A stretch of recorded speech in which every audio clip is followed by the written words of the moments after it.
Velho Testamento, lição número 74.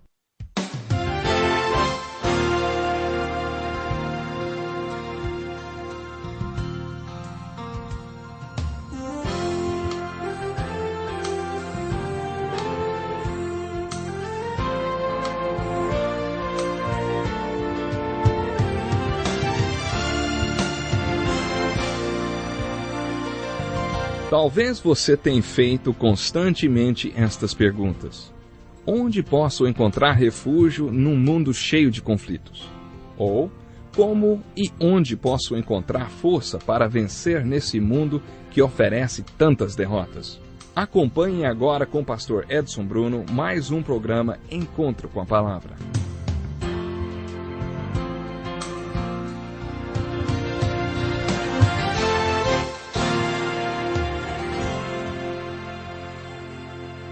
Bem-vindo a mais um programa Encontro com a Palavra, um estudo de toda a Bíblia. Esse estudo já nos trouxe aos profetas do Velho Testamento e chegamos ao livro de Oséias, dentro de uma nova divisão da literatura profética. Os próximos 12 livros que estudaremos a partir do livro de Oséias são denominados profetas menores. Isaías, Jeremias, Ezequiel e Daniel são chamados de profetas maiores. De Oséias a Malaquias, temos a divisão dos profetas menores. Na verdade, essa nomenclatura não é muito feliz, porque dá a impressão de que esses 12 profetas são inferiores aos outros que já estudamos.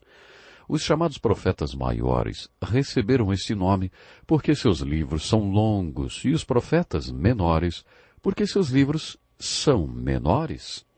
Se voltarmos no tempo dos dias do cânon hebreu, descobriremos que esses livros receberam um outro nome. Isaías, Jeremias e Ezequiel foram chamados de os primeiros profetas. Os outros profetas de Oséias até Malaquias foram chamados de os últimos profetas. Sabe, eu acho esses títulos melhores, porque não denotam uma questão de inferioridade. Todos esses profetas são muito importantes. Os livros dos profetas menores foram todos organizados em uma só unidade, e muitas vezes estudiosos referiam-se a eles como os 12. Eu gosto mais deste nome. Eles foram mantidos em uma unidade para que nenhum deles se perdesse, pois eram considerados de grande valor. Gostaria de enfatizar logo no início do estudo que não há nada de inferior nos livros dos profetas menores. Talvez até esses profetas tenham sido profetas mais importantes, porque conseguiram sintetizar melhor a verdade.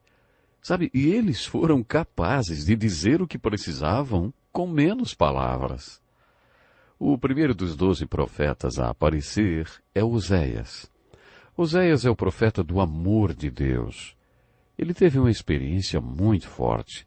Deus lhe apareceu e disse, case-se com uma prostituta. O nome da prostituta era Gomer. Deus disse, eu quero que você se case com Gomer, que a ame e a trate como se ela fosse a melhor e mais temente mulher do mundo. Oséias não entendeu nada, mas sabia que Deus o estava mandando fazer aquilo e por isso fez. Depois de ter se casado com Gomer e de tê-la amado com um amor incondicional, como o amor que Deus tem por nós, Gomer voltou à sua antiga vida nos bordéis, aos seus amantes. Isso deixa Oséias arrasado, com o coração muito ferido e caído diante de Deus. Depois de algum tempo, Deus diz a ele, Oséias, agora quero que você encontre Gomer e a traga de volta. Coloque-a numa casa provisória por algum tempo para você ter certeza que ela não tem nenhuma doença. Depois disso, leve-a de volta para casa. A essa altura, esse casal já tinha filhos. Deus disse, traga Gomer de volta para você e para seus filhos e trate-a como se ela fosse a mulher mais temente a Deus do mundo. Outra vez Oséias ficou sem entender. Mas mesmo assim ele procurou, encontrou Gomer e a trouxe para casa, porque tinha certeza de que era Deus quem estava mandando levá-la de volta para casa.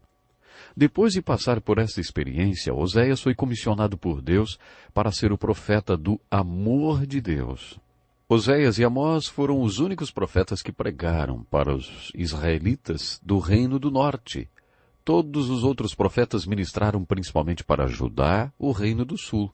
Jonas ministrou para o povo de Nínive, que era a capital dos inimigos do Reino do Norte. Na verdade, Jonas não ministrou nem para o Reino do Norte e nem para o Sul. Amós viveu no Reino do Sul quando ainda não era profeta. Quando ele foi chamado para ser profeta, trabalhava como colhedor de figos e como pastor. Mas ele ouviu um chamado de Deus para ir e pregar profecias bombásticas no Reino do Norte. Várias vezes as autoridades religiosas pediram que ele voltasse para casa e cuidasse de sua vida. Oséias viveu no Reino do Norte e deve ter nascido lá. Ele era o Jeremias do Reino do Norte e precedeu o cativeiro do Reino do Norte pelos assírios. A mensagem que Oséias pregava no Reino do Norte era sobre o amor de Deus. Apesar de eu ter uma biblioteca bem extensa, nenhum dos livros é dedicado ao amor de Deus, sabe? Quantos livros você já leu sobre o amor de Deus, hein? Eu acho que deveríamos ter muitos livros sobre o amor de Deus, porque ele é muito importante. O livro de Oséias fala do amor de Deus. Oséias pregou sobre o amor de Deus para o Reino do Norte quando o povo de Israel tinha se afastado de Deus e estava vivendo em todo tipo de pecado. Eles adoravam ídolos. Era um tempo terrível para o Reino do Norte, moral e espiritualmente. Oséias conseguiu prender a atenção do povo pregando sobre o amor de Deus, falando de sua própria história com Gomer. Ele contou como Gomer foi amada de maneira tão incondicional por causa do chamado de Deus. Ele contou que Gomer desprezou esse amor e voltou para sua antiga vida e para seus amantes. Ele também contou que Deus o mandou encontrar Gomer e amá-la novamente. Depois de ter contado sua própria história, Oséias pregou: é assim que Deus se sente em relação a vocês. Vocês fizeram com Deus o que Gomer fez para mim. É isso que acontece quando vocês adoram ídolos. A idolatria de vocês é um adultério espiritual, porque vocês não estão sendo fiéis. Quando vocês cometem imoralidade e entregam-se às coisas deste mundo, cometem adultério espiritual. Vocês fazem com Deus o que Gomer fez comigo. Essa foi a essência da mensagem de Oséias. A essência de sua mensagem estava focada no amor de Deus por Israel. Quando estudamos o livro de Lamentações, eu disse que apesar dos profetas do Velho Testamento serem conhecidos por suas pregações de tristeza e destruição, fogo e enxofre, eles também profetizaram uma mensagem de esperança. Agora que estamos estudando os 12 profetas menores, tenho o seguinte em mente: todos eles pregaram o amor de Deus. Todos pregaram o Deus que ama incondicionalmente. Lembre-se de Jeremias, sentado ali naquela gruta, escrevendo suas importantes revelações. Foi ali sentado naquela gruta que ele declarou: graças ao grande amor do Senhor é que não somos consumidos, pois as suas misericórdias são inesgotáveis. Depois Jesus veio e foi crucificado exatamente naquele lugar onde Jeremias escreveu o livro de Lamentações. Jeremias e Oséias pregaram sobre o mesmo amor, e o mesmo amor que o apóstolo Paulo pregou em 1 Coríntios 13, quando disse que o amor de Deus é indestrutível porque é incondicional. Paulo diz que o amor de Deus é inspirador porque se você ama alguém como Oséias amou Gomer, esse amor vai produzir um tremendo impacto na vida desta pessoa. Você vai perceber que quando o assunto é o amor de Deus, o livro de Oséias é o livro. Na minha experiência de pastor, já aconselhei várias pessoas cujos cônjuges lhes foram infiéis. Às vezes é o homem que, como Oséias, está arrasado porque sua mulher foi infiel. Outras vezes é a esposa que está decepcionada com a infidelidade do marido. O que o cristão deve fazer quando isso acontece, hein? Como o pastor sempre diz que a vontade de Deus para o casamento é que ele seja baseado na exclusividade. Se o seu cônjuge não dá essa exclusividade a você, não acho que Deus queira que você continue nesse relacionamento. Ao mesmo tempo, sempre compartilhe com essa pessoa a história de Oséias. E digo, talvez Deus tenha chamado você para ser um Oséias. Deus pode dar a você a graça que Ele deu a Oséias, para amar a pessoa que tem sido infiel a você com o amor que Oséias amou Gomer. Entretanto, acho que isso também é uma opção pessoal. A Bíblia não diz que um cristão deva viver com alguém que lhe é infiel. Às vezes um homem ou uma mulher sente o chamado para amar com o amor que Oséias amou Gomer. Esse mesmo amor, né? E às vezes realmente alguém é chamado. para amar com esse amor. O amor de Oséias por Gomer é um exemplo muito bonito para aqueles que estão vivendo uma situação de infidelidade.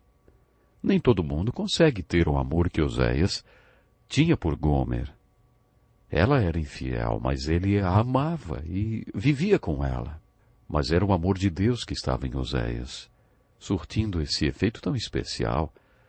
Enquanto você faz esse estudo da Bíblia, observe como Deus sempre preparou e deu as qualidades necessárias para que seus servos exercessem o ministério para o qual ele os tinha chamado. Se Deus precisava que seu povo fosse pastoreado, que tipo de pessoa ele chamava para ser o pastor espiritual do povo? Deus chamava homens como Moisés, Davi, Amós, que eram pastores. No Novo Testamento vemos que Deus precisava de homens, de pescadores, exatamente de pescadores de homens. Aí quem ele chamou? Pescadores, porque eles entenderiam o que significava exatamente pescar homens. Deus dá a seus líderes uma vivência na área para a qual são chamados. Isso torna a mensagem do líder muito mais verdadeira. A verdadeira experiência de Oséias fez sua pregação muito autêntica. Quando ele pregou sobre o amor de Deus, já tinha vivido na própria carne aquele amor. Não sei se você já leu essa frase que foi copiada das paredes de um quarto de um hospital psiquiátrico. Esse quarto tinha sido ocupado por um psicótico. Diz assim: o amor de Deus é muito maior do que a palavra ou a caneta possam expressar. O amor de Deus vai além da mais distante estrela ou do mais profundo abismo. Ainda que pudéssemos encher com a tinta que enche os oceanos e os céus fossem um pergaminho, e se toda pena sobre a terra se prestasse a escrever e todo homem se tornasse um escritor a registrar o amor de Deus, o oceano secaria e o pergaminho se estenderia até o céu dos céus. E o poema continua. O amor de Deus rico e puro, impossível de ser medido, incomparavelmente forte. Cantem todos os santos e anjos. O amor de Deus dura para sempre. O amor de Deus não é somente uma canção de santos e anjos.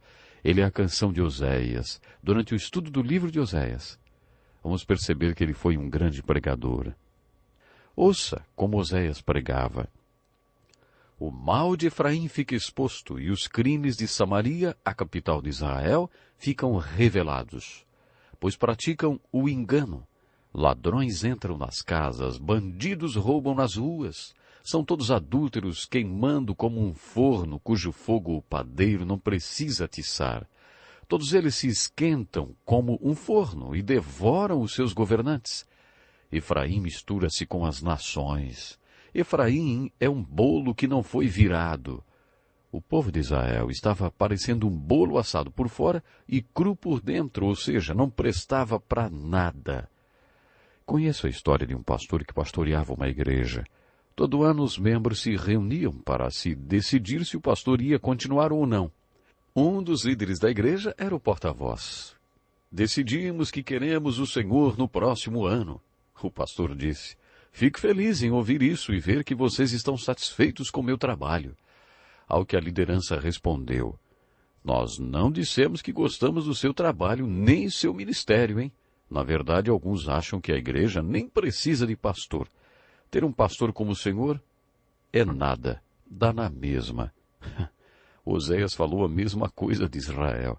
Seu povo não vale nada. Ele sempre foi muito direto em suas pregações. Israel é devorado, agora está entre as nações como algo sem valor, foi para a Síria. O jumento selvagem mantém-se livre, mas Efraim vendeu-se para os seus amantes. A glória de Efraim lhe fugirá como o pássaro. Eles semeiam vento e colhem tempestade. Essa última frase, usada hoje como ditado, veio de um dos sermões de Oséias. Você sabia? Estudando Oséias, descobrimos qual era o sentimento de Deus em relação aos reis. Toda a sua impiedade começou em Gilgal. Foi em Gilgal que o povo pediu um rei a Samuel. De fato, ali os odiei. Por causa dos seus pecados eu os expulsarei da minha terra. Não os amarei mais. Todos os seus líderes são rebeldes.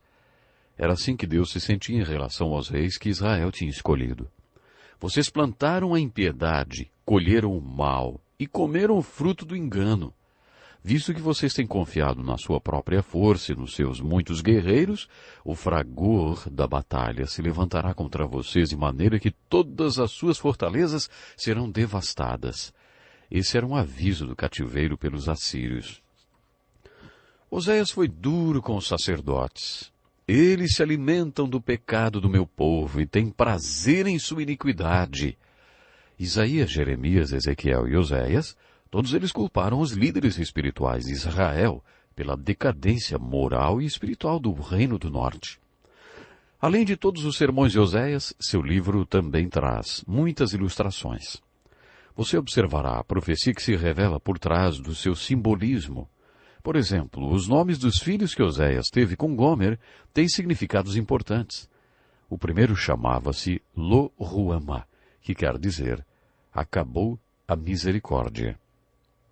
Isso significa que o cativeiro assírio estava vindo e Deus não mostraria misericórdia quando isto acontecesse. Lo-Amim significa não meu. Por causa do tipo de relacionamento que Oséias e Gomer tinham, ele não sabia se os filhos eram mesmo dele. Por isso Oséias chamou o segundo filho de Lo-Amim. Os estudiosos dizem que esses nomes trazem uma profecia. Lo-Amim refere-se a um período da história em que os judeus não serão mais o povo escolhido de Deus. É o que vemos hoje. Paulo refere-se a esse período nos capítulos de 9 a 11 de sua carta aos Romanos e explica que devido ao fato do povo hebreu ter rejeitado a Deus, Deus se voltou para o povo gentil, que quer dizer, não judeu. Alguns chamam este tempo de o grande parêntese. Deus está castigando os judeus por terem se afastado dele, voltando-se para o povo gentil. Depois que Deus já tiver alcançado um número suficiente de gentios para castigar Israel, ele se voltará para Israel novamente, que será totalmente salvo. Todos os profetas que tratam deste assunto profetizam o retorno de Israel para Deus e de Deus para Israel. Esse período de afastamento entre Deus e o povo de Israel é chamado por alguns estudiosos de tempo do Lo-Ami. Nos dias de hoje, Deus está falando Lo-Ami. Eles não são mais o povo de Deus, mas está aproximando-se o dia quando o povo judeu será novamente o povo de Deus. Preste atenção em mais esse grande sermão de Oséias. Não terei compaixão alguma, embora Efraim floresça entre os seus irmãos. Um vento oriental virá da parte do Senhor soprando desde o deserto. Sua fonte falhará e o seu poço secará. Todos os seus tesouros serão saqueados dos seus depósitos. O povo de Samaria carregará sua culpa, porque se rebelou contra o seu Deus. Esse texto faz referência à conquista pela Síria. A conquista de Samaria e o cativeiro do povo pelos assírios seria o fim de tudo. Oséias profetizou que eles não retornariam do cativeiro e o povo do Reino do Norte nunca mais voltou.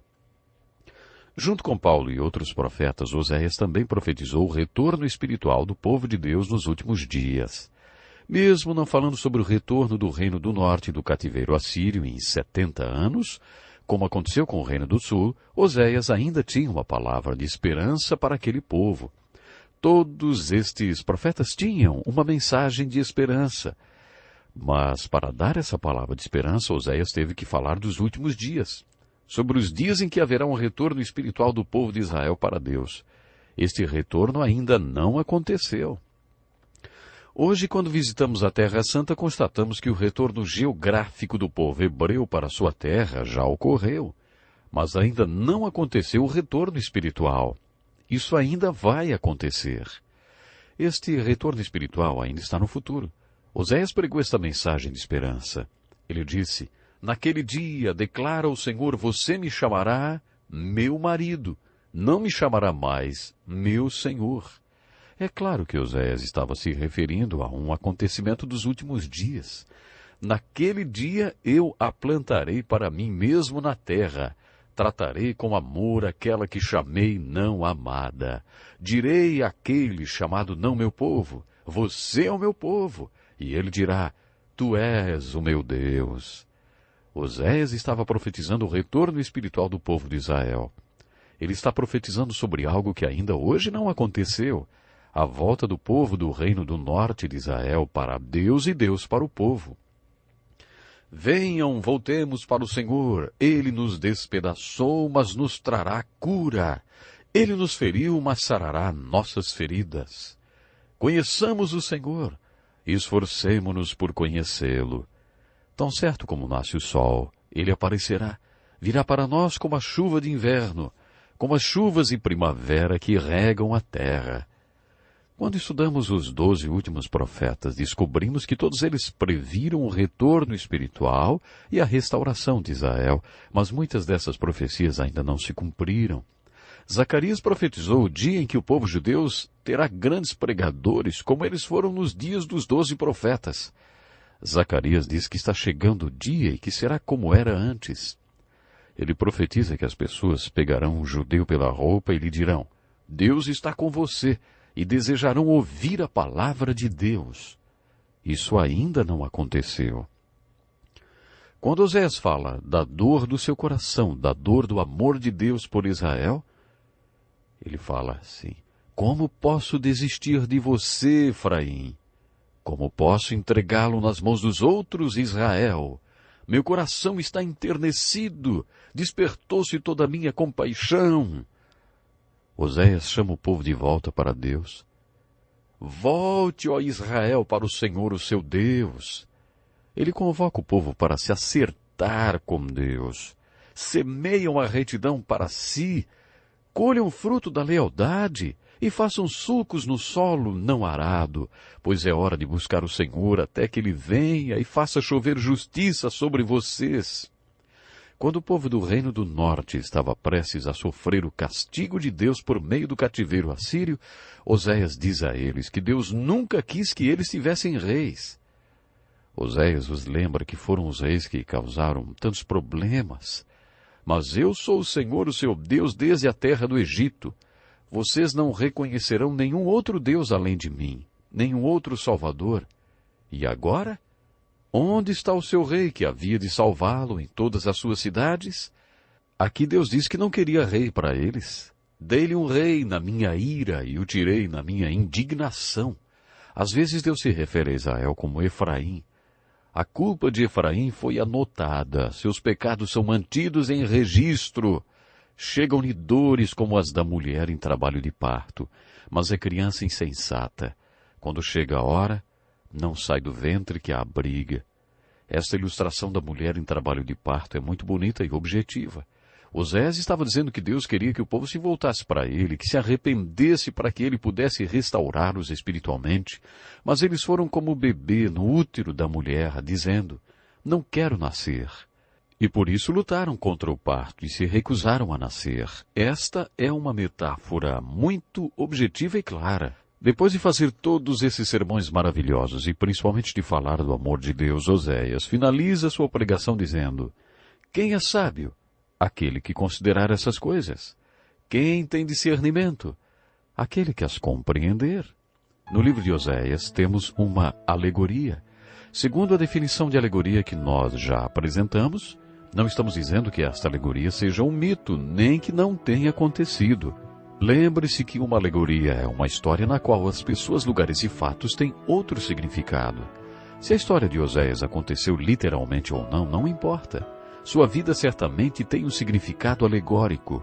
A experiência de Oséias foi uma alegoria dolorosa. A mensagem dessa experiência tão dolorosa é o amor de Deus. Até o próximo programa. Que lição importantíssima. Obrigado, Pastor Edson Bruno. Prezado ouvinte, coloque em prática o que você ouviu aqui. Sem dúvida, sua vida será grandemente abençoada. Este é um estudo escrito pelo Dr. Dick Woodward, na voz do Pastor Edson Bruno. Escreva-nos e solicite o material. Nosso endereço é Encontro com a Palavra, Caixa Postal 2011, CEP 89201-970, Joinville, Santa Catarina.